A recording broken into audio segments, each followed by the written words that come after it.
Hello friends, आज मैं आपको बताऊंगा इंजेक्शन सल्फाडिमिडीन और बायोट्रिम डीएस इंजेक्शन, यानी दोनों इंजेक्शन के बारे में आपको बताऊंगा कि बायोट्रिम डीएस इंजेक्शन और सल्फाडिमिडीन दोनों में से बेटर कौन सा है, कौन सी डिजीज़ के अंतर्गत आप ये इंजेक्शन प्रयोग करेंगे तो आपके पशु में ज़्यादा फायदा देखने को मिलेगा। यानी दोनों का तुलनात्मक अध्ययन और कौन से रोगों के अंतर्गत आप इन दोनों इंजेक्शनों का प्रयोग अपने पशुओं में करवा सकते हैं। क्योंकि मेरे पास जो जितने वेटरनरी स्टूडेंट हैं उनके कमेंट्स आ रहे थे कि सर हम इस डिजीज़ के अंदर सल्फाडिमिडीन प्रयोग करें या बायोट्रिम डीएस इंजेक्शन का प्रयोग करें। तो मैंने सोचा क्यों ना इन दोनों इंजेक्शनों को एक साथ ला करके बता दिया जाए कि कौन सा इंजेक्शन यदि आप कौन सी बीमारी में यदि आप ज़्यादा प्रयोग करेंगे तो आपके पशु में ज़्यादा बेनिफिट देखने को मिलेगा। इसलिए वीडियो लंबी भी होगी तो वीडियो को आप स्किप करके मत देखना, वीडियो को पूरी देखना। वीडियो पूरी देखेंगे पूरा प्रॉपर नॉलेज आपको मिल जाएगा। देखो, सबसे पहले तो मैं आपको बताता हूँ सल्फाडिमिडीन, जिसके अंतर्गत साल्ट आता है। सल्फाडिमिडीन कोई भी हो, किसी भी कंपनी का हो, चाहे जिस प्रकार से ये कौन सी कंपनी का मारक का है, इसी प्रकार अदर जो कंपनियों के आते हैं उनमें भी जो साल्ट आता है सल्फाडिमिडीन। ये सल्फाडिमिडीन इंजेक्शन आप अपने पशु में आपने देखा होगा कि सबसे ज़्यादा प्रयोग किया जाता है यदि आपके पशु में डायरिया है, दस्त है, पेचिस है। यदि आपका पशु लंबे समय से यदि डायरिया कर रहा है तो उस स्थिति के दौरान आप इस इंजेक्शन का प्रयोग अपने पशुओं में करवा सकते हैं और अच्छा भी रिजल्ट आपके पशु में देखने को मिलता है।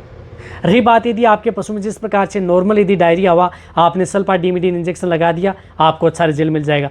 लेकिन यदि क्रोनिक स्टेज में यदि चला जाता है, क्रोनिक का मतलब है कि 2 से 4 दिन हो जाते हैं और फिर यदि आप उसे सल्फाडिमिडीन इंजेक्शन लगाते हैं तो वहाँ पर आपको अच्छा रिजल्ट नहीं मिल पाता। वहाँ पर जो डबल साल्ट की जो एंटीबायोटिक आती हैं उस एंटीबायोटिक का यदि आप प्रयोग करेंगे तो ज़्यादा रिजल्ट मिलेगा। तो उस स्थिति के दौरान आप अपने पशुओं को जो बायोट्रिम डीएस आता है, जिसके अंदर साल्ट आता है सल्फाडाइजिन एंड ट्राइमेथोप्रिम, जिसके अंदर सल्फाडाइजिन आती है 400 mg, ट्राइमेथोप्रिम आता है 80 mg। तो इसका प्रयोग आप अपने पशुओं में कराना चाहिए। डिसेंट्री या लंबे समय से यदि दस्त कर रहा है तो भी आप बायोट्रिम डीएस का प्रयोग कराना चाहिए। नॉर्मल डायरिया तब आप सल्फाडिमिडीन, यदि स्थिति ज़्यादा खराब हो चुकी है तो उस स्थिति के दौरान आप बायोट्रिम डीएस का प्रयोग अपने पशु में करवाएं, ज़्यादा रिजल्ट मिलेगा। इसी के साथ साथ सल्फाडिमिडीन जो इंजेक्शन आता है, जैसे यदि आपके पशुओं में एक जीभ हार्ड हो गई है, पशु की जीभ बाहर निकल गई है, खाने पीने में यदि दिक्कत आ गई है तो भी आप सल्फाडिमिडीन का प्रयोग अपने पशुओं में करवा सकते हैं। जैसे तरह से कई रोग होते हैं, जिस प्रकार से गलघोटू रोग हो गया, गलघोटू रोग के अंतर्गत भी आप इस सल्फाडिमिडीन का प्रयोग आप अपने पशुओं में करवा सकते हैं। वहाँ पर भी आपको बहुत ही अच्छा रिजल्ट मिलता है। इसी तरह से मेस्टाइटिस है, यदि आपके पास कोई इस तरह का इंजेक्शन या एंटीबायोटिक नहीं है तो आप ये ब्रॉड स्पेक्ट्रम एंटीबायोटिक जिस प्रकार से ले सकते हैं तो आप उस एंटीबायोटिक का भी प्रयोग अपने पशुओं में करवा सकते हैं। इसका मतलब ये नहीं कि ये सिर्फ और सिर्फ डायरिया दस्त की एंटीबायोटिक है, अदर रोगों के अंदर भी आप इस एंटीबायोटिक का प्रयोग करवाया जा सकता है। निमोनिया हो गया, कोई एंटीबायोटिक उपलब्ध नहीं बैग के अंतर्गत, तो आप सल्फाडिमिडीन इंजेक्शन का प्रयोग। देखो, ये दोनों जो इंजेक्शन है सल्फाडिमिडीन और बायोट्रिम डीएस, सल्फाडाइजिन एंड ट्राइमेथोप्रिम, जो जितनी मैं बीमारियां बता रहा हूँ दोनों ही इंजेक्शन इन बीमारियों में आपके पशुओं में काम करते हैं। दोनों ही इंजेक्शन आप उन बीमारियों में प्रयोग करवा सकते हैं। दोनों का ही अच्छा रिजल्ट आपके पशुओं में देखने को मिलता है। रही बात इसी तरह से यदि आपके पशुओं में अदर जो डिजीज़ है, इन्फेक्शन हो जाए, इंटेस्टाइनल इन्फेक्शन है, तो भी आप इन इंजेक्शनों का प्रयोग कर सकते हैं। लेकिन आपको एक वार्निंग देना चाहता हूँ मैं आपको, जो ये सल्फाडिमिडीन इंजेक्शन आता है ओनली, जिसके अंदर सल्फाडिमिडीन साल्ट की एंटीबायोटिक आती है, इस एंटीबायोटिक इंजेक्शन का प्रयोग आप लंबे समय आप इस प्रकार से नहीं कि 5 से 6 दिन आप कंटिन्यू कर सकते हैं, नहीं। रही बात यदि सल्फाडिमिडीन साल्ट की जो एंटीबायोटिक आती है, यदि आपने इस इंजेक्शन को यदि एक दिन इसकी डोज यदि आपने जितनी दी है तो आपको दूसरे दिन इसकी डोज आपको कम कर देनी चाहिए। रही बात इनकी, देखो डोज बताता हूँ। यदि सल्फाडिमिडीन इंजेक्शन यदि प्रयोग करना चाहते हैं, जो लार्ज एनिमल्स हैं, बड़े पशु हैं, तो उसके अंदर आप 30 ml इंट्रामस्कुलर व इंट्रावेनस।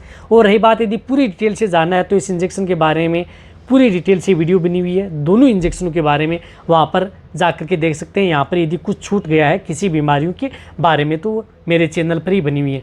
तो ये 20 से 30 ml प्रयोग कर सकते हैं। यदि डोज बताऊँ तो बहुत ज़्यादा डोज होती है, लेकिन इतना आप अपने पशु में प्रयोग कर सकते हैं। छोटे हैं तो 5 से 10 ml दोनों रूट से आप इस इंजेक्शन का प्रयोग अपने पशुओं में करवा सकते हैं। रही बात बायोट्रिम डीएस की, तो बायोट्रिम डीएस इंजेक्शन की डोज होती है 1 ml पर 30 kg body weight only on intramuscular. IM injection है तो इसे इंट्रामस्कुलर लगाना है। इस इंजेक्शन को लगाना है डीप इंट्रामस्कुलर, यानी ये इंट्रामस्कुलर डीप लगता है। यदि आप ऊपर लगा देंगे तो इस इंजेक्शन से क्या है कि गांठें भी बन सकती हैं, आपके पशु में ज़्यादा जलन भी होती है। एक और बताना चाहता हूँ मैं आपको, इस इंजेक्शन को लगाने के बाद में आपके पशुओं में जलन भी पैदा करता है, क्योंकि इसमें सल्फाडाइजिन एंड ट्राइमेथोप्रिम होता है जो जलन पैदा करने वाली एंटीबायोटिक हैं। और रही बात जो छोटे जो भेड़ बकरियां हैं, यदि आप इसको लगाते हैं तो बहुत ज़्यादा जलन करती हैं और वो चिल्लाती भी हैं। इसलिए जितने भी आप वेटरनरियन स्टूडेंट इस वीडियो को देख रहे हैं जो नए हैं, यदि आप किसी भेड़ बकरियों में इस इंजेक्शन का यदि प्रयोग करते हैं तो पहले ही आप उस पशुपालक को बता दें कि आपको ये इंजेक्शन लगाऊंगा और आपकी बकरियां चिल्लाएंगी, ताकि उन्हें उस पर आपको गलत नज़रों से वह न देखें। नहीं तो क्या करते हैं कि कई इंजेक्शन यदि आप जैसे लगाते हैं बकरियां चिल्लाना स्टार्ट कर देती हैं, या कोई पशु जो उड़ना बैठना स्टार्ट कर दें तो पशुपालक सोचता है कि इसने इंजेक्शन गलत लगा दिया है या गलत जगह लगा दिया है। तो पहले ही आप उसे बता दें ताकि उन्हें कोई प्रभाव नहीं पड़े कि हमारा पशु ऐसा क्यों कर रहा है। इस बात का आपको ज़रूर ध्यान रखना चाहिए, जो जितने भी वेटरनरियन इस वीडियो को देख रहे हैं और देख भी रहे हैं। और रही बात जो ये इंजेक्शन है, ये इंजेक्शन यदि आपके जो प्रेग्नेंट पशु हैं उनको भी आप ये इंजेक्शन दे सकते हैं। बायोट्रिम DS है, ये पूर्णतः प्रेगनेंसी सेफ है। रही बात सल्फाडीमिडीन इंजेक्शन है, इसकी डोज जो प्रेग्नेंट पशुओं को है ये नॉर्मल देना चाहिए, लंबे समय तक नहीं देना चाहिए, ज़्यादा डोज नहीं देनी चाहिए, क्योंकि ये ज़्यादा सेफ नहीं रहता है। कभी भी यदि सल्फाडीमिडीन इंजेक्शन यदि पशु में प्रयोग करवाया जाता है, जिस प्रकार से यदि आप फर्स्ट दिन यदि आपने 30 ml प्रयोग किया है तो आप दूसरे दिन आप उसे 15 ml यानी डोज उसकी हाफ कर दें। तीसरे दिन लगाना चाहते हैं तो उससे हाफ डोज कर दें। इस तरह से इसकी 3 दिन डोज हाफ की जाती है। और 3 दिन से ज़्यादा आप कभी भी सल्फाडीमिडीन जो 60 की एंटीबायोटिक है कभी भी आप अपने पशुओं में प्रयोग नहीं करनी चाहिए, अन्यथा आपके फायदे की बजाय आपके पशु में नुकसान करती हैं। रोक रहे हैं आप डायरिया है, बढ़ रहा है आपके पशु में ज़्यादा डायरिया, तो इससे भी नुकसान होता है। इस बात का आपका जरूर ध्यान रखना है। रही बात जो बायोट्रिम DS इंजेक्शन है, इस इंजेक्शन को जरूर आप 3 से 4 दिन तक आप अपने पशुओं में प्रयोग करवा सकते हैं, अच्छा ही आपको रिजल्ट मिलता है। दोनों इंजेक्शनों में से बेटर इंजेक्शन है बायोट्रिम DS, कई गुना अच्छा रिजल्ट आपके पशु में सल्फाडीमिडीन से अच्छा रिजल्ट आपके पशु में देता है। लेकिन नॉर्मल जो डायरिया होता है उसके अंदर सल्फाडीमिडीन का ही आपको अच्छा रिजल्ट मिल जाता है।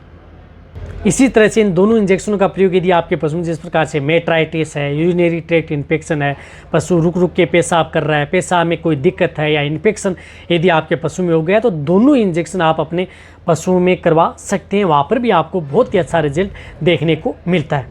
देखो, जहाँ तक हो सकता है मैंने आपको सल्फाडीमिडीन इंजेक्शन के बारे में, जो बायोट्रिम DS इंजेक्शन है उसके बारे में दोनों में शॉर्ट तरीके से बताने की कोशिश की। डिटेल से जानना है वेट पेटेंट कैटल पूरी डिटेल से जाएँ, वहाँ पर डिटेल से बताया गया है। और रही बात यदि आप अपने पशुओं को दूध देने वाले पशुओं का है तो उसका जरूर विड्रोल पीरियड है 3 से 7 दिन, उसका जरूर आपको ध्यान रखना है, क्योंकि ये एंटीबायोटिक होती हैं, ब्रॉड स्पेक्ट्रम एंटीबायोटिक हैं जो कि आपके पशुओं की जो बैक्टीरिया को किल करने का काम करती हैं। तो अच्छा ही रिजल्ट आपके पशु में देखने को मिलता है।